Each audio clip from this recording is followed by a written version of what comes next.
Kuru salami shalom. En allemand, il y a l'expression ne pas jeter le bébé avec l'eau de bain.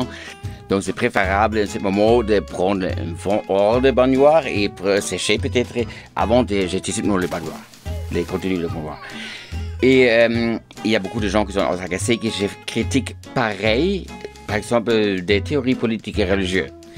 Bizarrement, pas regarder jeter le bébé avec des arguments sur la population des pro-choix, pas un choix de bébé lui-même.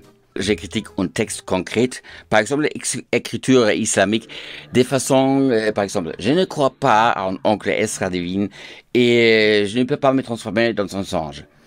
Ou qui, à mon avis, aucun être humain ne peut être possédé par un autre et que les femmes ont autant de valeurs et donc autant de responsabilités et droits que l'homme. Et en regard de responsabilité, là, le féminisme misogyne n'est pas d'accord non plus avec moi.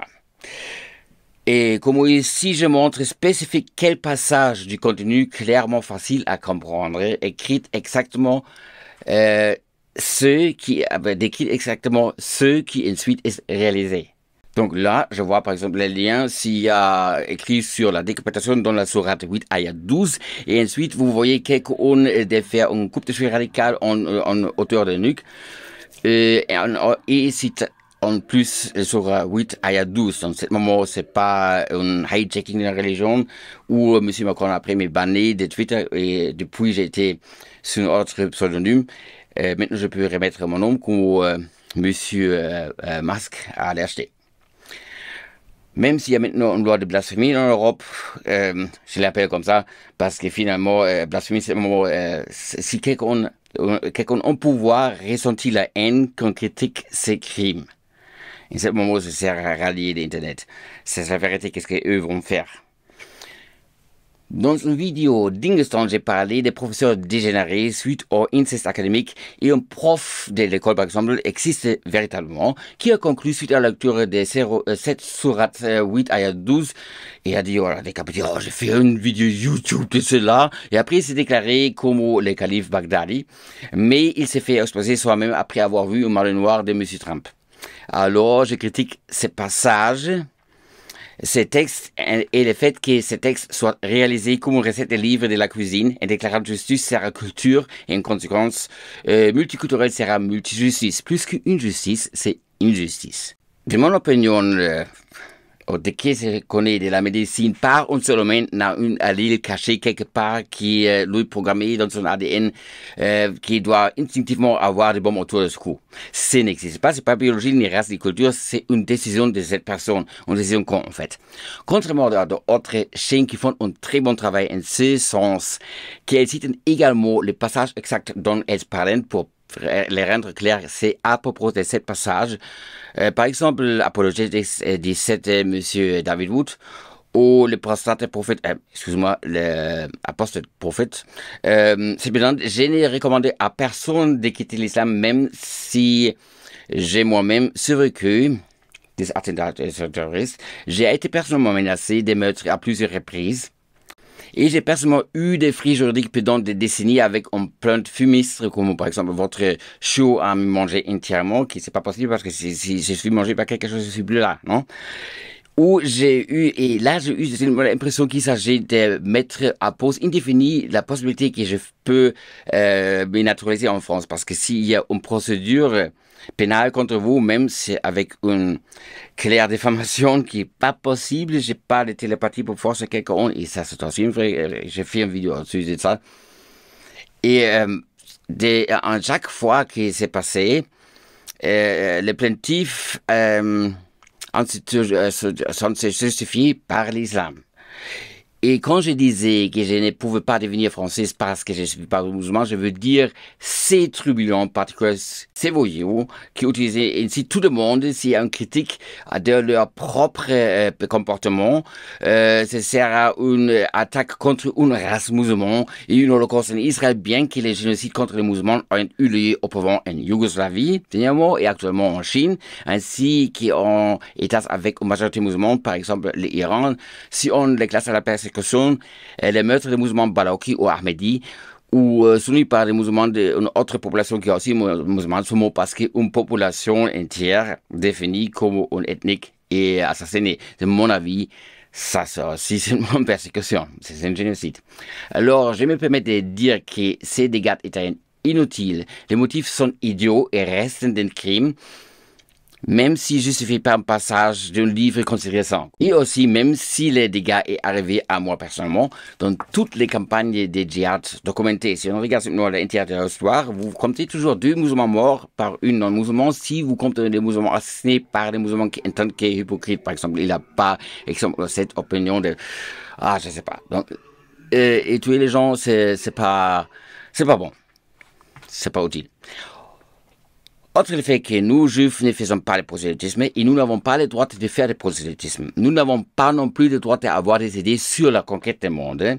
Le seul endroit qu'un juif peut considérer comme un pays juif, c'est Israël et rien d'autre. C'est le contraire de l'impérialisme. En fait, si vous regardez des Nach, ceux canaïtes qui n'ont pas attaqué, qui respectent les juifs sur place, sont restés sur place. Hein? Il y a pas une rêve d'augmentation des territoires. Et si quelqu'un qui est juif ne garde pas ces lois, alors c'est un pécheur comme dans toute autre religion, une personne qui enfreint les règles. Il y a des musulmans qui mangent du porc et ça ne fait pas une tradition musulmane de manger porc, n'est-ce pas?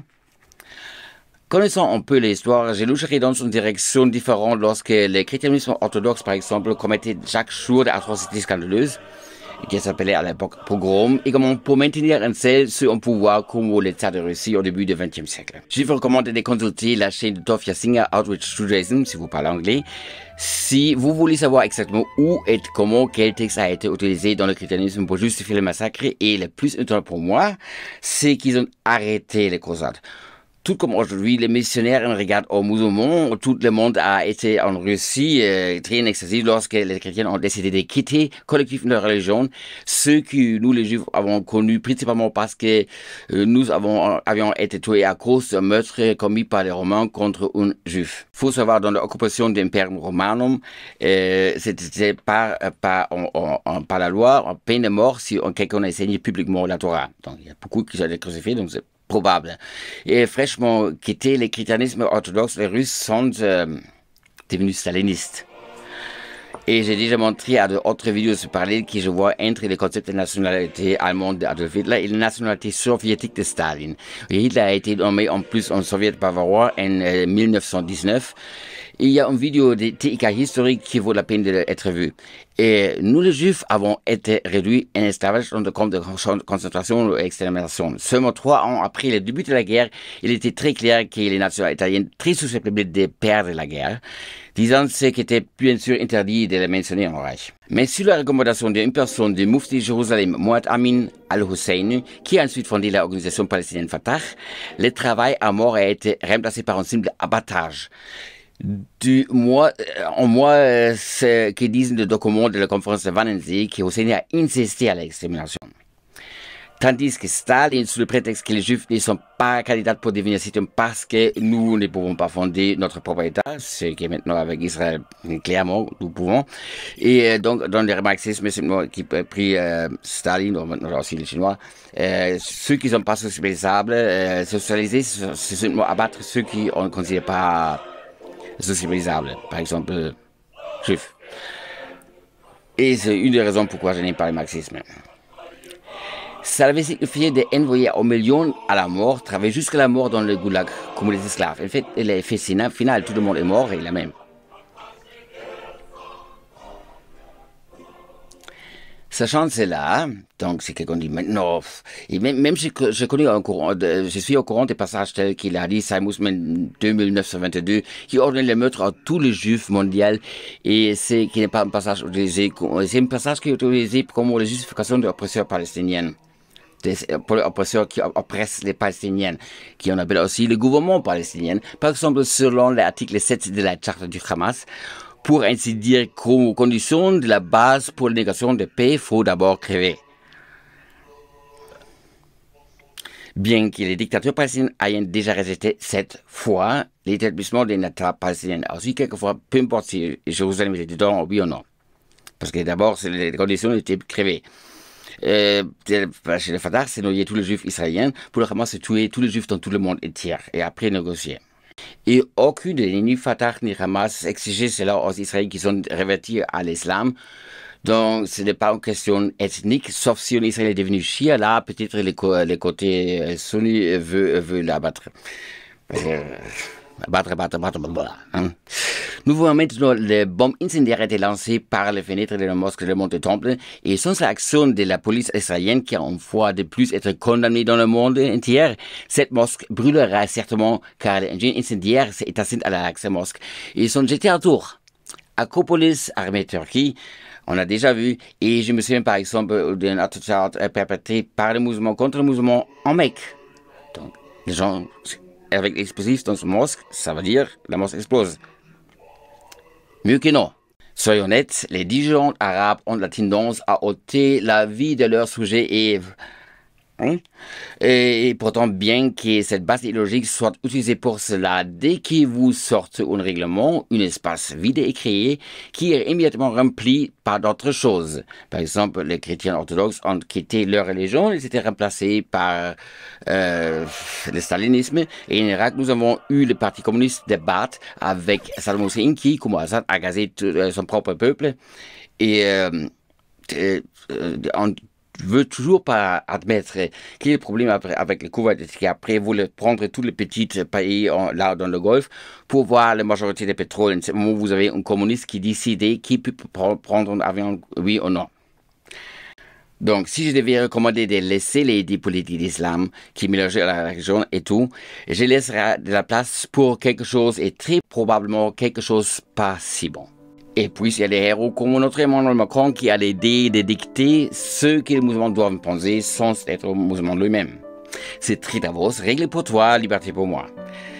Et c'est la direction que j'irai si je cherche maintenant ce que j'aime dans une région à laquelle je ne crois pas. Parce que je ne la vois pas assez monothéiste. Désolé de le dire. Mais vous, le mouvement, dans vous avez 5 fois par jour une prière où vous dites dans la deuxième personne singulière, Eleika, à toi, quoi. Islam ou Eleika, à qui? À moi? À un abi ou à? Donc, vous vous adressez dans votre prière en directement par la deuxième personne singulière à quelqu'un qui est nommé prophète est mort il y a 1600 ans et dont le cadavre est déjà pourri et il reçoit ainsi des attributs divins comme toute présence car partout s'y attend partout cette prière et comme un cadavre et comme on considère une idole à imiter, infiniment bon car absolu sans erreur. Et absolu sans erreur, c'est aussi un autre attribut divin. Donc c'est une forme de Dieu, vous avez plus qu'un Dieu. Il y a aussi l'histoire selon laquelle Mohammed vous défend au lieu d'Allah et décide qu'il va au paradis et obtient ainsi les crédits divins.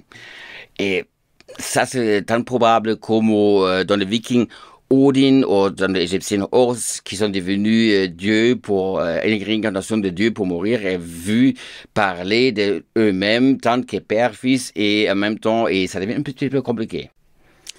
Et ça arrive aussi avec les chrétiens contre la Trinité. Il y a des chrétiens qui n'ont pas la Trinité comme les témoins ou les unitariens, par exemple. Je comprends que ces deux médiateurs, soit pour l'une Jésus, pour l'autre soit Mohammed, sont un lien, un jarni, au moins pour comprendre les créateurs. Ce qui rend les choses plus faciles, comme chez nous, par exemple, les Juifs, là nous avons écrit dans le Torah, et maintenant sortent les hommes, les messieurs, les hommes, Moshe, comme pas spécial, c'est un être humain, pas plus, pas moi. Et en plus de cela, ça veut dire qu'il y avait ses propres erreurs qui étaient surmontées, donc chacun doit réfléchir à ses erreurs et les surmonter et pas mettre les problèmes de Moshe, logiquement. Par quoi l'excuse des musulmans inverse les chrétiens que Jésus est aussi un prophète dans l'islam et dans les traditions de Kitmanbou, Omessé, dans les solutions qui sert à réincarner à Damas où Jésus forme une armée pour assassiner tous les chrétiens, donc briser tous les croix. Hein? Personnellement, je suis tellement arrogant, convaincu du judaïsme que toute question provocatrice qui est sérieusement examinée et précisément parce qu'elle est sérieusement examinée, qui laisse rien au hasard arrivera à la vérité. C'est une maxime vraiment. Donc, une science indépendante de la religion signifiera une confirmation évidente dans le sprint final, si le Torah est vrai aussi, n'est-ce pas? Par exemple, dans le Kabbalah, nous avons Tzimtzum et des choses comme ça, et si on lit la première fois dans le 19e siècle, on pense, c'est quoi ce bordel? Mais aujourd'hui, nous avons maintenant la physique des quantum, et là, vous voyez, ok, le mia là, frère, donc vous dites, oh, c'est comme un proton qui fracasse un autre, et après, il y a des particules. Vous voyez? Les découvertes archéologiques en Israël ont montré que aucune lettre n'a changé dans notre écriture depuis 3500 ans, par exemple dans les manuscrits de Qumran. Et les contradictions entre la science et la Torah sont principalement dues au fait que quelqu'un ne connaît pas assez méticuleusement la science, ou ne regarde pas assez méticuleusement les lettres de la Torah, ou on manque de patience à pousser dehors ceux qui lui étaient suspects. Ensuite, crée un bordel dans la causalité et on n'arrive pas à la vérité. Surprise. Et si le Torah est la vérité aussi, c'est bon, vous avez seulement gâché une chance de le vérifier parce que vous n'avez pas aimé ce résultat qui n'était pas dans votre manière de voir quelque chose. Et finalement, chacun peut aussi erroner, et là, je crois qu'on n'a aucune chance sans pardon. Et pardon, c'est seulement, j'ai compris, c'est une erreur, c'est fini. Et si on pardonne, c'est d'abord un signe de force. Parce que là commence une nouvelle histoire à partir de pardon. Et si quelqu'un prononce, oui, mais j'aimerais que... t'as pardonné.